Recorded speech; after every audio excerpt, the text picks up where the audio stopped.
और इसकी एमसीक्यूज की टेस्टिंग ही होती है बस। तो इसको आपने आईकेप की बुक से पढ़ना है। तो मैंने किया ये है कि आईकेप की बुक से जितनी चीज़ें इसमें आपके काम की हैं उनको मैंने ना कट पेस्ट करके, तो ये फाइल मैंने आपके उधर पोर्टल पे रख देनी है। अभी बंद करता हूँ तो रख देता हूँ। ये मैंने इसको 3 पेजेस में समेट लिया है। ये मैंने आईकेप की बुक ही को लेके, वही कलर शलर भी वही है क्योंकि मैंने उसी को लेके वर्ड में करके और काट पीट के ये आपके लिए 3 पेजेस बना दिए। ये 3 पेजेस हैं। आपको मैं समझा देता हूँ इसमें जो समझाने वाली बात है। इनको आप याद कर लेंगे तो ठीक है, लेकिन अगर किसी की मेमोरी इतनी है कि 2 4 5 दफ़ा रीड किया हुआ और ऑप्शंस में से चुन सकते हैं तो रीडिंग भी काफ़ी है इसकी। याद कर लेंगे तो अच्छा है क्योंकि एमसीक्यूज 1-2 एमसीक्यूज उसमें से आ जाते हैं। तो 1-2 एमसीक्यूज को छोड़ देना और 48 पे फेल हो जाना ये अच्छा सौदा नहीं है। तो इसलिए इसकी रीडिंग कम से कम ज़रूर कर लीजिएगा और याद कर लें तो बहुत अच्छी बात है। मैंने समेट दिया इसको। अच्छा, एक तो 3 पेजेस पे इसलिए भी आ गया क्योंकि मैंने फ़ॉन्ट छोटा कर दिया आईकेप की बुक में ज़्यादा बड़ा बड़ा लिखा था, मैंने उसको छोटा कर दिया। तो एक तो इसलिए भी 3 पेजेस पे आ गया, लेकिन फिर भी मैंने काफ़ी सारी फालतू चीज़ें उड़ा दी हैं। इसका मैं आपको मेन कॉन्सेप्ट बता देता हूँ और फिर आपने इसको रीड करना है। कॉन्सेप्चुअल फ्रेमवर्क, ये इधर हूँ मैं, ये इस ग्रेड के कॉन्सेप्चुअल फ्रेमवर्क इसके एमसीक्यूज ही आते हैं, 1-2 एमसीक्यूज आ जाते हैं इसमें लेकिन इसमें एक छोटी सी न्यूमेरिकल चीज़ है, तो वो हो सकता है कोई शॉर्ट 2-3 नंबर का क्वेश्चन हो जाए। मैं भी आपको आसान सा एग्जाम्पल बता देता हूँ। कॉन्सेप्चुअल फ्रेमवर्क, कॉन्सेप्चुअल फ्रेमवर्क ये है कि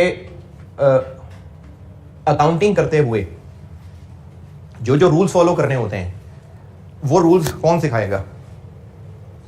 वो तो चलो मैं सिखाऊंगा, लेकिन कहाँ से पढ़ के, कहाँ गाइडेंस किधर है? आईएएस में है ना। अक्सर चीजें ऐसी हैं जिनके लिए गाइडेंस सेपरेट आईएएस की शक्ल में मौजूद है। इन्वेंट्रीज आईएएस 2 अलग आईएएस लिखा हुआ है, आईएएस 16 प्रॉपर्टी प्लांट इक्विपमेंट पे लिखा हुआ है। इसी तरह बहुत सारे टॉपिक्स हैं, उन पे अपने अपने आईएएस हैं। लेकिन कुछ चीजें ऐसी होती हैं जिन पे कोई खास जरूरत नहीं थी आईएएस लिखने की, जैसे प्रीपेड इंश्योरेंस। ये एसेट क्यों होता है? प्रीपेड इंश्योरेंस, क्योंकि पैसे एडवांस में दे दिए हैं, वो टाइम पीरियड अभी गुजरा नहीं है, तो इसलिए इसको एसेट कह देते हैं। ये किसी आईएएस के लिखने की जरूरत ही नहीं है इसके ऊपर। ये कॉन्सेप्चुअली ही पता चल रहा है कि चूंकि बेनिफिट अभी नहीं मिले तो एसेट है। इस तरह की कॉन्सेप्चुअल डिस्कशन कॉन्सेप्चुअल फ्रेमवर्क के अंदर की हुई है। यानी जैसे आप ऐसे समझ लीजिए कि मैं आपको अकाउंटिंग पढ़ाने से पहले, चैप्टर पढ़ाने से पहले कुछ जनरल गाइडेंस दे दूं।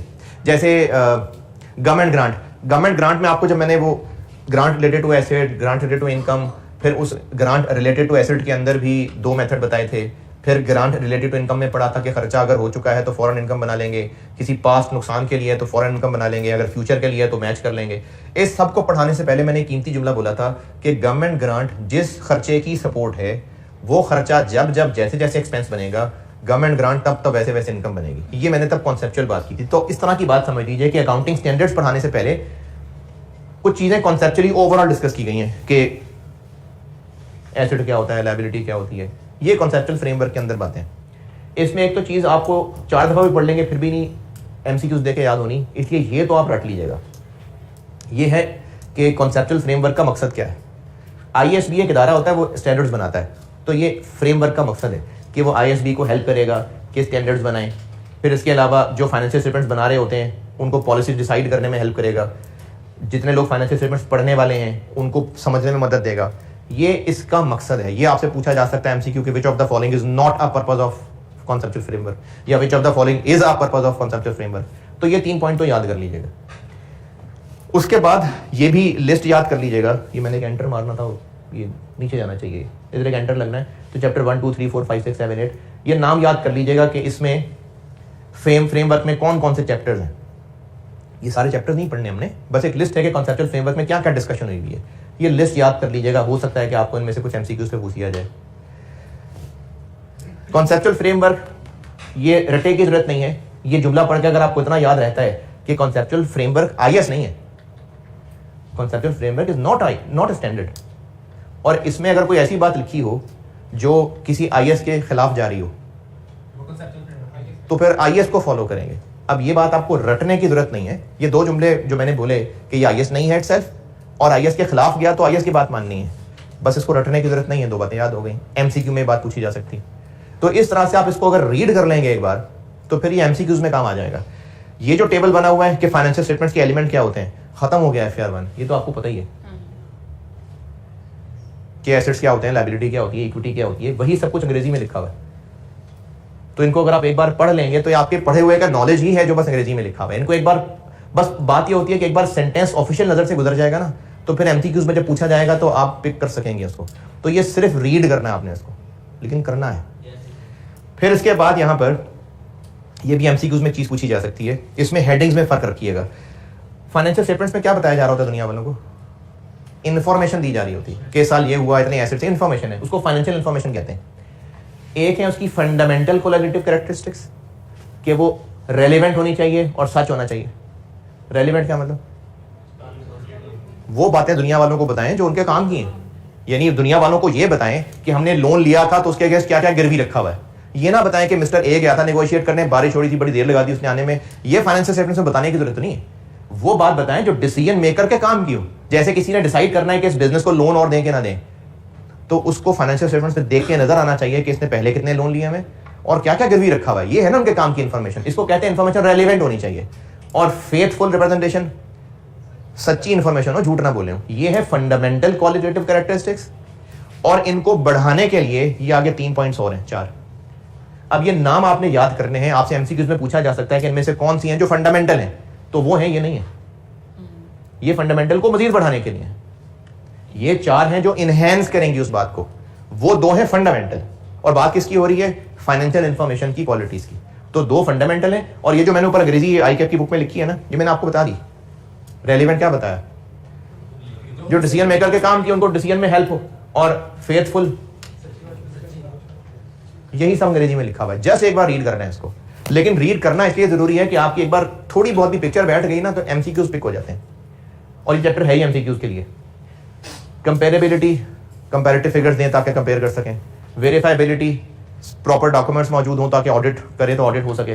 टाइमलीनेस, 2022 की फाइनेंशियल स्टेटमेंट 2052 में ना बना के दे रहे हो, 2022 में बना के दे दें। अंडरस्टैंडेबिलिटी, कुछ ऐसी इंफॉर्मेशन हो जो समझ भी आए। यही सब नीचे लिखा हुआ। जी जी, कि ये पर्पसेस लिखें, होना चाहिए नहीं, वैसे तो एमसीक्यू से टेस्ट होते हैं, इससे होना चाहिए नहीं, लेकिन आप इनको याद कर लेंगे तो अच्छा है, अगर हो गया तो लिख लेना।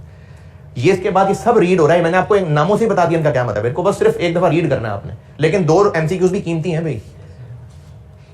मेजरमेंट, ये भी समझ लें। हमने जितनी भी अकाउंटिंग पढ़ी, कहीं पर हम लोग कॉस्ट मॉडल ले रहे होते थे तो कॉस्ट क्या थी जितने का खरीदा था, इसको हिस्टोरिकल कॉस्ट कहते हैं।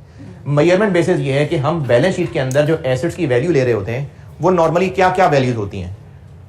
हिस्टोरिकल कॉस्ट भी होती है, जैसे पीपी है, cost less accumulated deduction, inventory है कॉस्ट। और कॉस्ट के अलावा भी फिगर्स हो सकती हैं, जैसे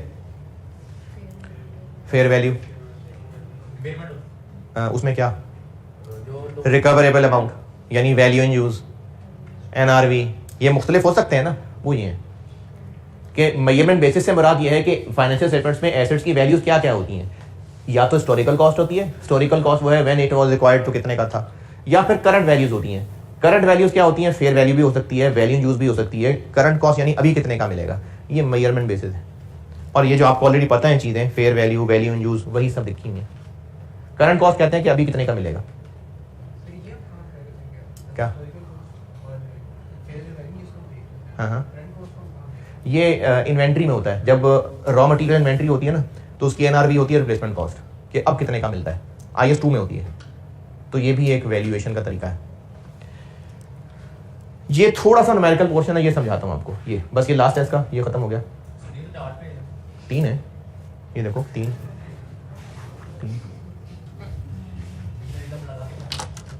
ये वाला कॉन्सेप्ट समझ लें।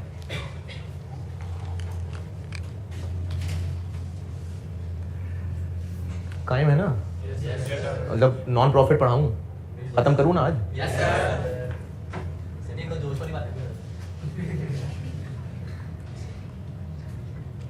बस जल्दी जल्दी देख लें, आपका कैप होगा, आर्टिकल होंगे तो शादी होनी है फिर आपकी।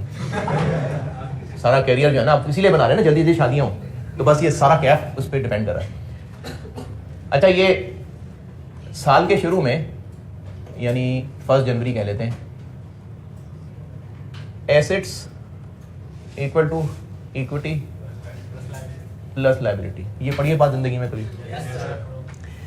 एसेट्स ले लेते हैं, मिसाल के तौर पे पीपीई है, ये कर लें 5 लाख, और इन्वेंट्री 1 लाख, और अदर हैं कुछ 50,000, और कैपिटल ये क्या होगा 6.5 4।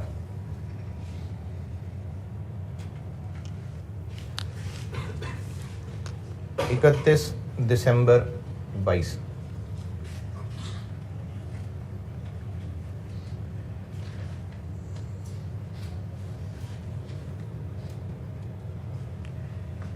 साल के दौरान न्यू कैपिटल जो ओनर ने इन्वेस्ट किया वो किया 120,000, और ड्राइंग्स की ओनर ने 40,000, और क्लोजिंग कैपिटल है नहीं मैं खुद लिखूंगा 560 हो गया ये, और 820। प्रॉफिट कितना?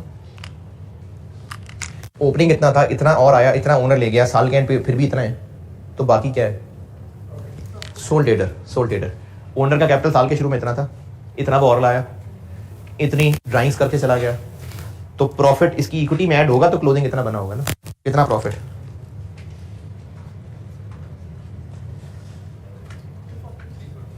जी 340।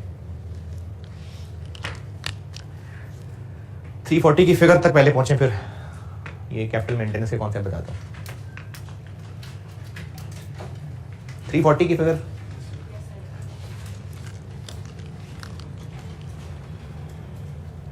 जनरल इन्फ्लेशन 12% और स्पेसिफिक इन्फ्लेशन पीपीई की 8%, इन्वेंट्री की 14% और अदर एसेट्स की 9%। इन्फ्लेशन समझते हैं ना? महंगाई, रेट बढ़ जाना।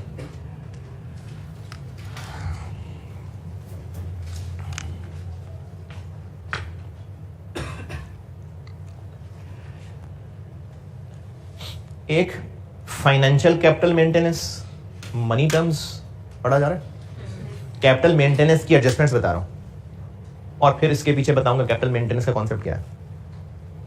Financial capital maintenance money terms लिखा हुआ है एक, financial capital maintenance real terms लिखा हुआ है एक, और एक है फिजिकल कैपिटल मेंटेनेंस।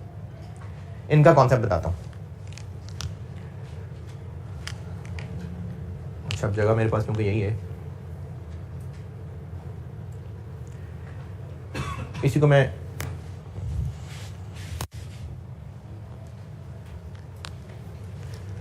मैं मिटा के चेंज कर दिया करूंगा क्योंकि ये तो स्क्रीन है सामने, तो आप फिर ये नोट कर लिया कीजिएगा तो मैं मिटा दूंगा। Financial capital maintenance money terms. Financial capital maintenance money terms का मतलब यह है कि जो हमारी बुक्स में रुपीज रिकॉर्ड हो रहे हैं, जितने रुपए बुक्स में रिकॉर्ड हो रहे हैं, उन्हीं के मुताबिक जितना प्रॉफिट बिजनेस कमा रहा है वही बिजनेस का प्रॉफिट है। दोबारा सुने, financial capital maintenance money terms का कहना यह है कि जो रुपए इस वक्त बिजनेस में रिकॉर्ड हो रहे हैं, मतलब जो रुपए लिखे नजर आ रहे हैं, जैसे 1,20,000 है, 5 लाख है, 1 लाख, जो भी नंबर नजर आ रहे हैं, रुपीज की ऑफिशियल अमाउंट्स हमारी बुक्स में रिकॉर्डेड हैं, उन्हीं के मुताबिक जो रिजल्ट नजर आ रहा है बस वो प्रॉफिट है। आसान लफ्ज में ये समझ लें कि जो अब तक हम पढ़ रहे हैं वो ये, जो अब तक हम अकाउंटिंग करते आ रहे हैं वो यही है। तो इसके मुताबिक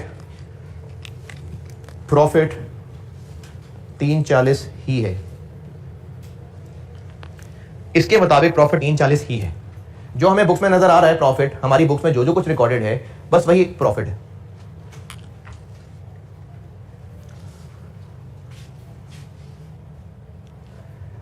अच्छा, ये मैं लिखा रहने दूंगा, ये चीज़ मिटानी है मैंने, इसलिए आप उसको अगर लिख लिया तो ठीक है, नहीं तो बाद में सही, ये लिख लें, ये मिटाना है मैंने।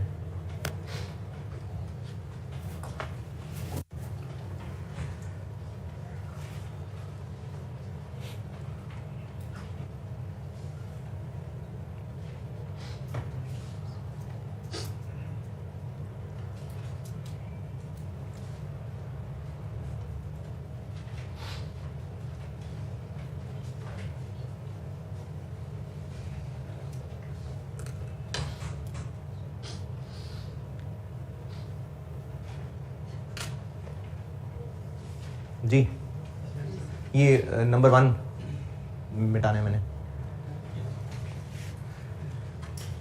Financial capital maintenance real terms का, अच्छा ये जो कॉन्सेप्ट है ना कैपिटल मेंटेनेंस के, ये समझ लें बस वैसे ही बातें डिस्कस हुई नहीं है, इनकी हम अकाउंटिंग कर नहीं रहे असल में, ये वैसी बस गपशप हो रही है। तेरे ख्याल में क्या होना चाहिए, मेरे ख्याल में ऐसे होना चाहिए, नहीं यार ये भी ठीक है, ये डिस्कशन है। करना क्या है, जो ये लिखा हुआ है, नहीं अभी इस वक्त जो होता है वो ये होता है जो मैंने मनी टर्म्स लिखा हुआ था। रियल टर्म्स क्या है, रियल टर्म्स ये है कि ये जो रुपए लिखे नजर आ रहे हैं इनकी असल हैसियत अब इतनी तो नहीं है। यानी ये जो पूरा साल मेहनत करके 3,40,000 कमाया, ये अब तो 3,40 की वर्थ नहीं है इतनी, अब तो महंगाई कहां से कहां पहुंच गई। तो असल वर्थ तो तब हुई जब महंगाई का मार्जिन रख के उससे ऊपर कमा लिया। दोबारा देखें, इस वक्त जो सामने लिखा हुआ है, पूरा साल मेहनत करने के बाद बिजनेस ने इनको इस्तेमाल किया, इससे बिजनेस एक्टिविटीज हुई, सारे एसेट्स को इस्तेमाल किया, बिजनेस ने प्रॉफिट कमाया, और पूरी साल की मेहनत के बाद इतना प्रॉफिट कमाया। तो अब तो महंगाई इतनी हो गई है कि अब 3,40 तो वो रहा ही नहीं जो 3,40 साल के शुरू में वैल्यू थी। तो रुपए की वैल्यू ही बदल गई। क्यों बदल गई रुपए की वैल्यू? इन्फ्लेशन हो गई। तो असल में प्रॉफिट तब कमाया अगर इन्फ्लेशन से भी ज्यादा कमा लिया। फाइनेंशियल कैपिटल मेंटेनेंस में हम पैसे की बात कर रहे हैं। पैसे ने कितनी वैल्यू लूज कर दी? जितनी इन्फ्लेशन हो गई। अच्छा, पैसे की जब वैल्यू लूज करने की बात होगी ना, तो इनमें से कौन सा वाला रेट यूज करूं? General inflation. पैसे ने ओवरऑल अपनी 12% वैल्यू खो दी। तो इस कॉन्सेप्ट के मुताबिक बिजनेस को प्रॉफिट देख के खुश नहीं होना चाहिए, इनको पहले देखना चाहिए इन्होंने असल हकीकत में कितना प्रॉफिट कमाया। वो तब पता चलेगा जब इस प्रॉफिट में से एक इन्फ्लेशन की एडजस्टमेंट माइनस करेंगे।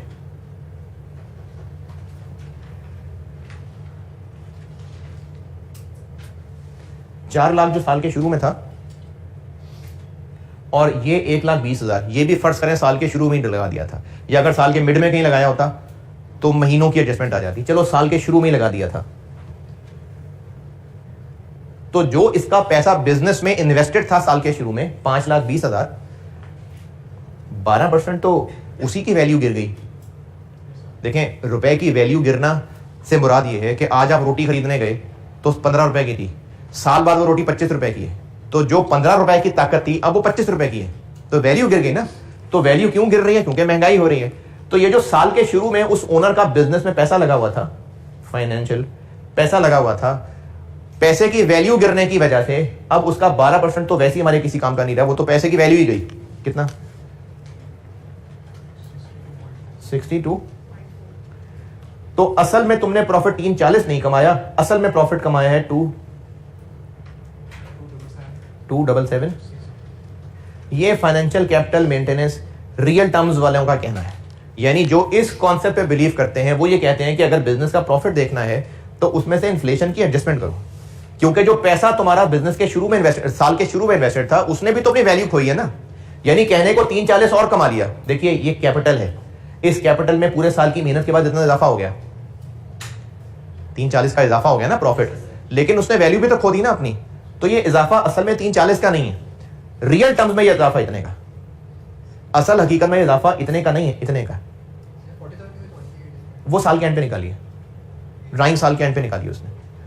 यानी ये दोनों काम साल के एंड पे हुए हैं। ये दोनों मैंने कहा ये साल के शुरू में मान लेते, अगर महीने होते तो महीने एडजस्ट कर लेते। तो जो इस ओनर ने बिजनेस में फाइनेंस लगाया हुआ था वो 5,20,000 था।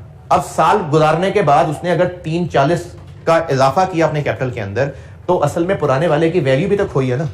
तो वो जो वैल्यू खोई है वो इन्फ्लेशन की वजह से खोई है, वो माइनस करेंगे और फिर भी प्रॉफिट है, तो सही मानों में प्रॉफिट कमाया। अच्छा, ये फिगर ठीक है 3,40? पक्की बात है? This plus this minus this plus this, ये ठीक। जी बोलिए। मतलब कि इसमें भी कह सकते हैं कि ये इतना इंटरेस्ट कॉस्ट है कि इतना इंटरेस्ट पड़ना था, अगर ये गेम रखवा देते तो वो नहीं भरा तो पैसे करके माइनस करेंगे। समझने के लिए कह सकते हैं आप कि वो पैसा यहाँ बिजनेस में लगाने की बजाय अगर और कहीं रख देता और 12% वहां से कमा लेता तो उतना तो उसने वैसे भी कमा लेना था, तो उसके अलावा जितना कमाया ये है असल में उसकी मेहनत का रिवॉर्ड। तो जी नहीं कह रहा हूं ना, कह सकते हैं, समझने के लिए कह सकते हैं। असल तो वो है जो बता रहा हूं कि पैसा अपनी वैल्यू खो गया, तो पूरा साल लगा के बेशक इतनी इंक्रीज की है लेकिन पुराने वाले की अब वो वैल्यू ही नहीं रही। क्या नहीं वो हाँ, वो महीने अगर दरमियान में की होती तो उसमें से नेट कर देते या उतने महीनों का इंटरेस्ट लेस कर देते। पैसा लगा रहा है और पैसा निकाल रहा है तो उनकी डायरेक्शन अलर्ट हो गई ना। तो अगर मैं इसको इसमें साथ शामिल कर रहा हूँ एक 20 को तो 40 को निकाल भी रहा होता। चूंकि ये साल के एंड पे उसने ड्राइंग्स की हैं इसलिए इसके ऊपर इंटरेस्ट की कैलकुलेशन नहीं की। बिजनेस में इतना पैसा उसका पहला लगा हुआ था, इतना उसने साल के शुरू में और लगा दिया। ये उसका साल के शुरू में पैसा इन्वेस्टेड था, वो पूरा साल में अपनी वैल्यू गिरा गया, तो उसके ऊपर कुछ कमाएगा तो वो प्रॉफिट है। तो financial capital maintenance nominal terms या मनी टर्म्स जो बुक्स में आ रहा है वो प्रॉफिट है। रियल टर्म्स नहीं, उसकी असल हकीकत वो नहीं है। असल हकीकत ये है कि जो पैसा उसका इन्वेस्टेड था वो अपनी वर्थ खो गया हुआ है। तो इन्फ्लेशन एडजस्ट करेंगे फिर जो आंसर बचेगा तो वो असली प्रॉफिट है। और इसको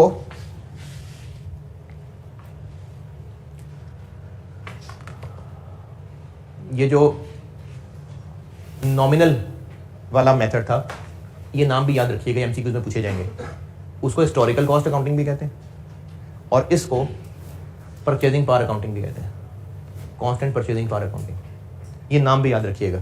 जो इससे पहले financial capital maintenance money term पढ़ा है वो हिस्टोरिकल कॉस्ट अकाउंटिंग है और ये जो पढ़ा है ये कांस्टेंट परचेजिंग पावर अकाउंटिंग है। ये लिखना है तो फिर मैं तीसरा बताता हूँ।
ये दूसरा था, ये 2 था।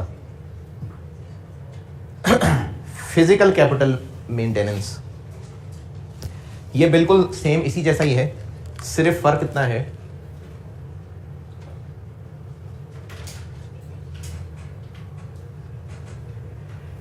कि ये कहते हैं कि इन्फ्लेशन की एडजस्टमेंट तो करें लेकिन रुपए की वैल्यू नहीं, आपके पास जो रिसोर्सेस थे यानी एसेट्स इनकी इन्फ्लेशन की एडजस्टमेंट करें। इसकी एडजस्टमेंट करने की बजाय उन एसेट्स की, इनफैक्ट नेट एसेट्स की स्पेसिफिक इन्फ्लेशन लगाएं। तो जब हम इनकी इन्फ्लेशन लगाएंगे पीपीई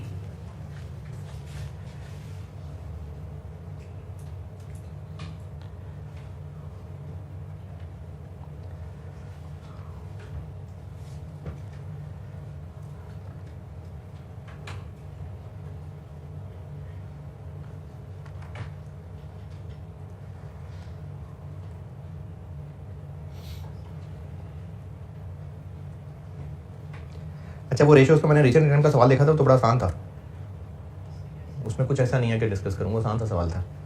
मैंने रेशियोज का कहा था रीजन रिटर्न का सवाल, तो वो सिंपल सा सवाल था, सिंपल सी कैलकुलेशन थी और 2-2 पॉइंट रीजंस थे उनके, क्लियरली वो पॉइंट सवाल में अवेलेबल थे, तो उसमें कोई ऐसी इशू नहीं है, चीज़ नहीं है कि डिस्कस करूँ।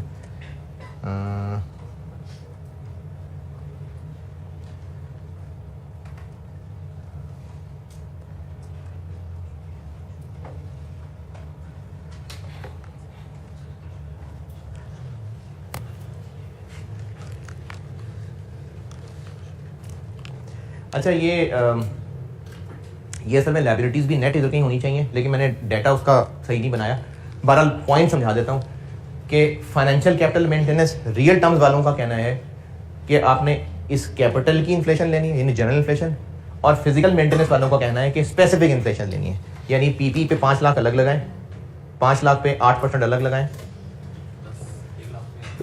1 लाख पे 14 अलग लगाएं और 50,000 पे 9% अलग लगाएं। ये लायबिलिटी इसमें नेट होनी चाहिए थी, वो मेरे से फिगर सही नहीं बनी, लेकिन बात बस कन्वे कर दी कि जो financial capital maintenance real terms वाले कहते हैं वो कहते हैं सही मानों में प्रॉफिट सिर्फ तभी कमा रहे हैं अगर आप जनरल इन्फ्लेशन कवर कर रहे हैं तो।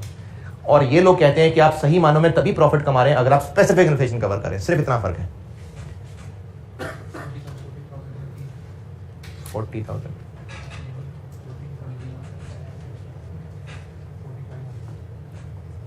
तो अब भी अगर प्रॉफिट कमा रहे हैं तो सही मानों में प्रॉफिट कमा रहे हैं। ये फिजिकल कैपिटल मेंटेनेंस वालों का कहना है। तो ये कैपिटल मेंटेनेंस के कॉन्सेप्ट हैं और ये इनकी इन्फ्लेशन एडजस्टमेंट है। ये है जो मैंने न्यूमेरिकली समझाया। अब वो असल में लायबिलिटीज, असल में कॉन्सेप्ट है कि इस पे इन्फ्लेशन लगानी है या इनके नेट पे इन्फ्लेशन लगानी है। अगर इस पे इन्फ्लेशन लगानी है तो जनरल, अगर इनके नेट पे इन्फ्लेशन लगानी है तो स्पेसिफिक। तो वो लायबिलिटीज इसी में से, क्योंकि देखो लायबिलिटीज असल में वो पैसे हैं जो नहीं दिए हुए, तो इन्हीं में से किसी के पैसे जो नहीं दिए हुए उन्हीं में से नेट होगा। लेकिन वो डाटा मैंने ऐसी वो चीज़ ध्यान नहीं किया कि लायबिलिटीज भी डाल रहा हूँ मैं। जो बुक में बात समझाई गई वो बगैर लायबिलिटीज के समझाई गई है, उसमें लायबिलिटीज थी ही नहीं, इसलिए वो ख्याल नहीं रहा उस चीज़ का। लेकिन कॉन्सेप्ट यही है कि स्पेसिफिक इन्फ्लेशन रेट लेने हैं या जनरल लेना है। मनी टर्म्स वाले कहते हैं बस जो बुक्स में है वही बहुत है, और हम अकाउंटिंग में वही फॉलो कर रहे होते हैं। ये बस वैसी डिस्कशन है, ऐसी कॉन्सेप्चुअल डिस्कशन है बस। और रियल टर्म्स वाले कहते हैं इन्फ्लेशन एडजस्टमेंट करें कैपिटल पे, और फिजिकल मेंटेनेंस वाले कहते हैं कि बाकी एसेट्स पे स्पेसिफिक इन्फ्लेशन लगानी है। ये कैपिटल मेंटेनेंस का कॉन्सेप्ट है। तो इनके ये नाम याद कर लीजिएगा। इसको कहते हैं, ये फिजिकल वाले को करंट कॉस्ट अकाउंटिंग कहते हैं।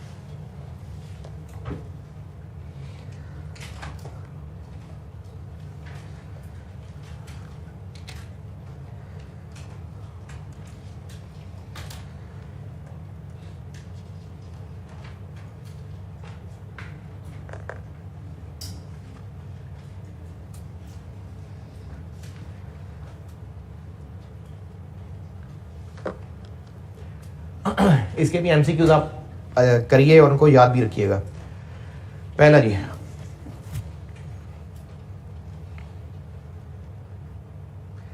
इसका मतलब है कि इनमें से क्या है जो बुक्स में नहीं, एक होती है एंट्री वैल्यू, एक होती है एग्जिट वैल्यू। एंट्री वैल्यू होती है कि अब लेंगे तो कितने का मिलेगा, एग्जिट वैल्यू होती है बेचेंगे तो कितने का बिकेगा। तो वो कह रहा है इसमें से कौन सी एंट्री वैल्यू ऐसी है जो अभी मेजरमेंट डेट की कंडीशंस बता रही है, हिस्टोरिकल कॉस्ट या करंट कॉस्ट? Current cost. ये एमसीक्यूज ना आप आईकेप की बुक में ये टोटल हैं कोई तकरीबन 25, ये याद कर लीजिएगा, क्योंकि इसकी टेस्टिंग मेनली एमसीक्यूज की है। और अभी रिसेंट जो भी 3-4 अटेम्प्ट के सवाल हैं वो भी मैं वो रिसेंट वाले भी दिखा देता हूँ खोल के भी। नंबर 2, मनी टर्म्स वाला कैपिटल मेंटेनेंस क्या कहलाता है? मनी टर्म्स वाला कैपिटल मेंटेनेंस वाला परचेजिंग पावर, फिजिकल वाला करंट कॉस्ट। तो मनी टर्म्स वाला कहलाता है हिस्टोरिकल कॉस्ट। ये जब आप एक बार रीडिंग करेंगे ना तो उसमें लिखा हुआ है फिजिकल वाले में कि वो प्रोडक्टिव कैपेसिटी को कंसिडर कर रहा होता है। Physical capital maintenance productive capacity को, ये जब रीडिंग कर लेंगे उसमें सेंटेंस लिखा हुआ है। तो ए आंसर है इसका। क्या प्रोडक्टिव कैपेसिटी मेनली जिक्र होता है कि एसेट्स को देखें, तो इसलिए फिजिकल मेंटेनेंस में प्रोडक्टिव कैपेसिटी की बात हो रही होती है। नंबर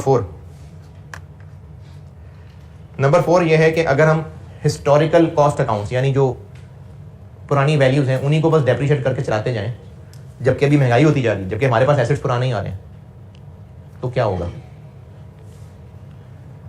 एसेट्स वही पुराने ही हमारी बुक्स में चले आ रहे हैं क्योंकि हम हिस्टोरिकल कॉस्ट के ऊपर चल रहे हैं, उनको अपडेट नहीं कर रहे, तो क्या होगा? एसेट्स, जबकि प्राइसेस महंगी होती जा रही हैं, तो एसेट्स बढ़ा चढ़ा के बता रहे होंगे हम? नहीं। डेप्रिसिएशन बढ़ा चढ़ा के बता रहे होंगे? नहीं। प्रॉफिट ज्यादा आ रहा होगा, क्यों? क्योंकि रिडक्शन थोड़ी होगी और एसेट्स थोड़े थोड़े से आ रहे होंगे। एसेट्स थोड़े आ रहे होंगे, प्रॉफिट ज्यादा आ रहा होगा, है ना? तो ये आंसर है।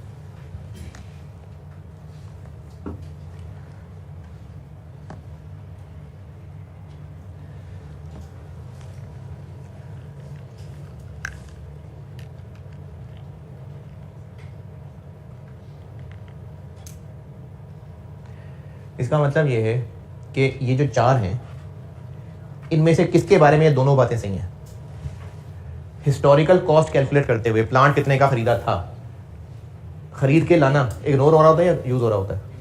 खरीद के लाने पे क्या क्या खर्चा आया था? तो ये वाली बात उसमें आ रही है? नहीं। पूछा ये है कि इनमें से क्या ऐसा है जिसमें ये दोनों बातें शामिल हो रही हैं।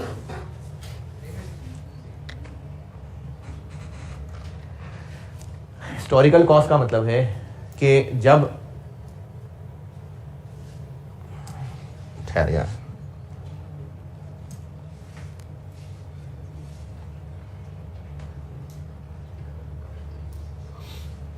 तो मुझे समझ नहीं आया क्या है।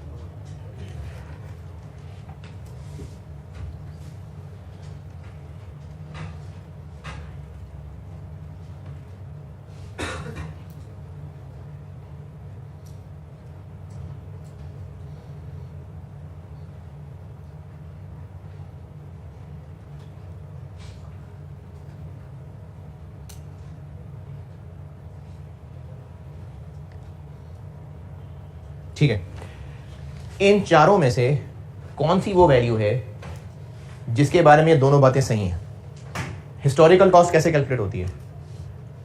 उसमें खरीद के लाने के खर्चे ऐड हो रहे होते हैं, तो क्या इग्नोर हो रहे होते हैं? तो ये वाली बात उस पर अप्लाई नहीं हो रही। इस बात का मतलब है कि इनमें से कोई ऐसी चीज है जिसमें हम ट्रांजैक्शन पे खरीद के लाते हुए खर्चे तो इग्नोर कर रहे होते हैं, लेकिन बेचने के खर्चे कंसिडर कर रहे होते हैं। खरीद के लाने के खर्चे तो इग्नोर हो रहे होते हैं, बेचने के खर्चे कंसिडर हो रहे होते हैं। इन चारों में से ऐसी कौन सी है जिसको कैलकुलेट करते हुए खरीद के लाते हुए खर्चे इग्नोर हो रहे हैं और बेचने वाले खर्चे कंसिडर हो रहे हैं? हिस्टोरिकल कॉस्ट को कैलकुलेट करते हुए खरीद के लेके आने वाले खर्चे इग्नोर हो रहे हैं, तो ये वाली बात फॉल्स हो गई। इसके लिए नहीं समझ आ रही सवाल। इनमें से कौन सी वैल्यूज हैं जिनके बारे में दोनों बातें सच हैं? क्या हिस्टोरिकल कॉस्ट निकालते हुए ये फिगर इग्नोर हो रही होती है? नहीं, तो हिस्टोरिकल कॉस्ट नहीं है। फेयर वैल्यू निकालते हुए खरीद के लाने वाला खर्चा इग्नोर हो रहा होता है। फेयर वैल्यू कि अभी बेचेंगे तो कितने का बिकेगा, ये कंसिडर हो रहा होता है उसके अंदर, ये कंसिडर हो रहा हो। कुछ समझ नहीं आ रही किसी को। ये चार वैल्यूज हैं, ये कैसे कैलकुलेट कर? फेयर वैल्यू क्या होती है कि अभी मार्केट में कितने का बिकेगा? ये बिकेगा 15 लाख का। ये 15 लाख कैलकुलेट करते हुए बेचने के खर्चे भी कंसिडर हुए हैं, जबकि ये तो कह रहा है कंसिडर होते हैं, तो इसका मतलब फेयर वैल्यू भी ना हुआ। वैल्यू इन यूज निकालने के लिए value in use future cash flows, उनमें हम खरीदते हुए वाले खर्चे ले रहे होते हैं? नहीं, इग्नोर हो रहे होते हैं। एंड पे डिसमेंटलिंग करने पे, उखाड़ने पे, बेचने पे जो खर्चा आएगा वो वैल्यू यूज में आ रहा होता है, आ रहा होता है। वैल्यू इन यूज कह रहा हूं, value in use. Future cash flows के जब यूज होगा तो क्या इनफ्लोज आएंगे, उनको कमाने के लिए क्या आउटफ्लोज होंगे। और तीसरी चीज नेट डिस्पोजल प्रोसीड्स। किससे नेट? जो बेचने पे खर्चा आएगा। तो हाँ, वैल्यू यूज वो फिगर है जिसपे ये इग्नोर कर रहे होते हैं और ये कंसिडर कर रहे होते हैं, तो वैल्यू यूज इसका आंसर है। सवाल था कि इनमें से किसकी कैलकुलेशन के बारे में ये दोनों बातें सही हैं। इनमें से क्या ऐसी चीज है जिसकी कैलकुलेशन करते हुए ये इग्नोर हो रही होती हैं और ये कंसिडर हो रही होती हैं? तो फेयर वैल्यू निकालते हुए दोनों ही इग्नोर हो रही हैं, तो ये बात गलत हो गई। हिस्टोरिकल कॉस्ट निकालते हुए ये इग्नोर नहीं हो रही होती, ये भी बात गलत हो गई। वैल्यू इन यूज निकालते हुए ये इग्नोर हो रही होती है, ये भी कंसिडर हो, और ये कंसिडर हो रही होती है, तो ये दोनों बातें सच्ची पड़ गई वैल्यू यूज निकालने के लिए। और करंट कॉस्ट क्या होती है कि अभी खरीदेंगे तो कितने का मिलेगा, तो उसमें तो बेचने की बात ही नहीं होती, तो इसलिए value in use. Which of the following is not a purpose? तो वो तीन याद करेंगे तो आप उसका जवाब देंगे। इनमें से कौन सा है जो एसेट बनना चाहिए? ये कॉन्सेप्चुअली डिस्कशन हो जाएगी इसकी।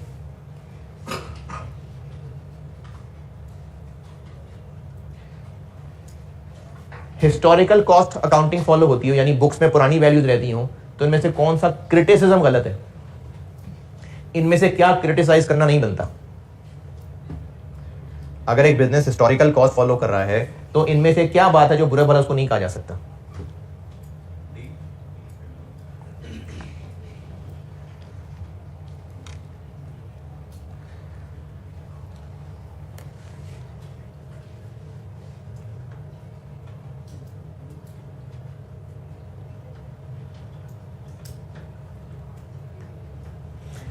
पहले का मतलब यह है कि कुछ आइटम्स नई वैल्यूज पे आ रही होती हैं, कुछ पुरानी पे आ रही होती हैं। ऐसा है क्या? ये हिस्टोरिकल कॉस्ट का एतराज है? नहीं है। एतराज है, लेकिन हम यहाँ पे सिग्नल करेंगे।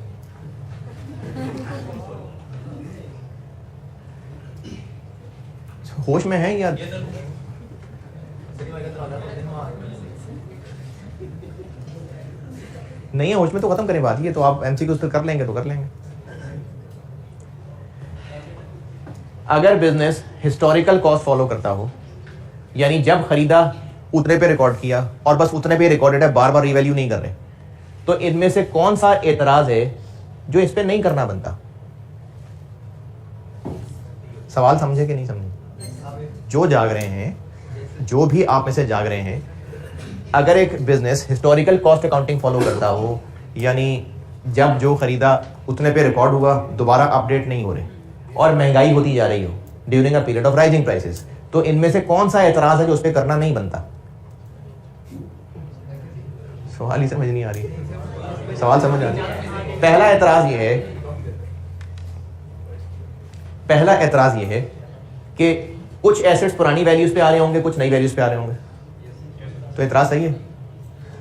वो तो आपको सोल्यूशन में नजर आ गया है, लेकिन ये एतराज सही है। क्यों सही है? सारे पहले दिन थोड़ी खरीदे होते हैं। कुछ फर्नीचर पहले खरीदा होगा, कुछ बाद में खरीदा होगा, कुछ कल खरीदा होगा। कुछ बिल्डिंग्स पुरानी दादाजी के ज़माने में खरीदी होंगी, कुछ परसों खरीदी होंगी। तो जो पहले खरीदी होंगी वो आउट ऑफ डेट वैल्यूज़ पे आ रही होंगी, जो अभी खरीदी होंगी वो नई वैल्यूज़ पे आ रही होंगी। तो इसके ये एतराज़ है।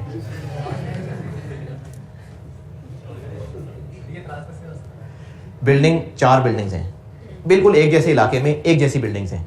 उनमें से एक 150 साल पहले खरीदी थी, उस वक्त वो 250 रुपये की थी। दूसरी बिल्डिंग अभी पिछले साल खरीदी है, अब वो 25 करोड़ की है। तो एक उसी जैसी बिल्डिंग 250 रुपये पे आ रही है और एक उसी जैसी बिल्डिंग 25 करोड़ पे आ रही है। तो सेम चीज़ें हैं, लेकिन कुछ नई वैल्यूज़ पे आ रही हैं, कुछ आउट ऑफ डेट वैल्यूज़ पे आ रही हैं। या तो होती ना चारों की चारों रिवैल्यूएशन मॉडल पे, तो चारों अपडेट हो जाती, लेकिन कुछ पुरानी वैल्यू है, कुछ नई वैल्यू है, तो ये एतराज़ सही है। तीसरा, एसेट्स कम करके बता रहे होते हैं, प्रॉफिट बढ़ा रहे होते हैं, ये भी एतराज़ सही है। ये क्यों एतराज़ सही है? गियरिंग क्या होती है? Debt over equity plus debt. तो चूंकि एसेट्स पुरानी वैल्यूज पे आ रहे हैं, रीवैल्यू तो हो ही नहीं रहे। या तो होता ना रीवैल्यू होते जा रहे होते तो इक्विटी बढ़ती जा रही होती, एसेट रीवैल्यू होते जा रहे होते तो सरप्लस आता रहता, इक्विटी बढ़ जाती। वो हो ही नहीं रहे रीवैल्यू, तो इक्विटी कम आ रही है, ज़्यादा आ रही है, तो गियरिंग रेशो ज़्यादा आ रही है। देखें, इक्विटी रीवैल्यूएशन मॉडल होने से बढ़ती जा रही होती, अगर नहीं ना, ये देखो ना, राइजिंग प्राइसेस, रीवैल्यूएशन अपवर्ड होती जा रही होती, सरप्लस आता जा रहा होता तो इक्विटी बढ़ जाती। वो नहीं हो रहा तो इक्विटी कम है, तो इक्विटी कम है तो गियरिंग रेशो ज़्यादा। ये भी एतराज़ सही है। ये एतराज़ ये कर रहे हैं जी, इतने पुराने कागज़ कौन चेक करे जाके, है जी, ये बेकार एतराज़ है। भाई रसीदें होंगी ना, क्यों नहीं? रिकॉर्ड किया होगा तो सारा कुछ रिकॉर्ड ही किया होगा, सारा कुछ का रिकॉर्ड नहीं किया होगा तो सारी सपोर्टिंग डॉक्यूमेंट्स मौजूद होंगे। तो ये कोई एतराज़ नहीं है कि इतने पुराने रिकॉर्ड कहाँ से चेक करें, सारा कुछ रिकॉर्डेड है, ऑडिट होता जा रहा है, तो सारी चीज़ें वेरीफाइड है।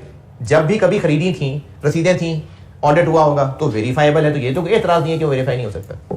तो इसलिए ये इस पर एतराज़ नहीं बनता। इसीलिए कह रहा हूँ कि आप इन एमसीक्यूज़ को कम से कम याद तो कर लें। Financial capital maintenance, real terms वाला, ये भी कहलाता है। Physical capital maintenance, current cost accounting भी कहलाता है। इनमें से किसमें इन्फ्लेशन एडजस्टमेंट की जरूरत नहीं है? मनी टर्म्स वाले में। इनमें से किसमें जनरल रेट इन्फ्लेशन करनी है? रियल टर्म्स वाले में। किसमें स्पेसिफिक इन्फ्लेशन करनी है? फिजिकल वाले में।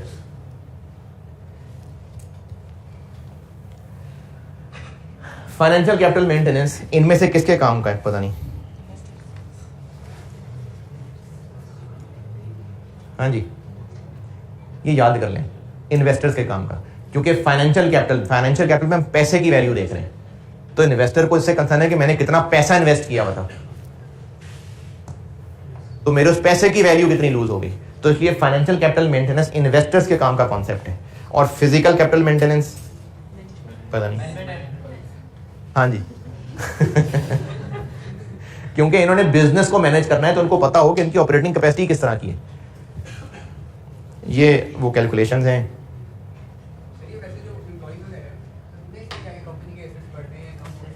उन्होंने बिजनेस की परफॉर्मेंस अच्छी करके देनी है ना, उस सही मानों में प्रॉफिट कमा के देना है, तो इंक्रीमेंट लगेंगे ना।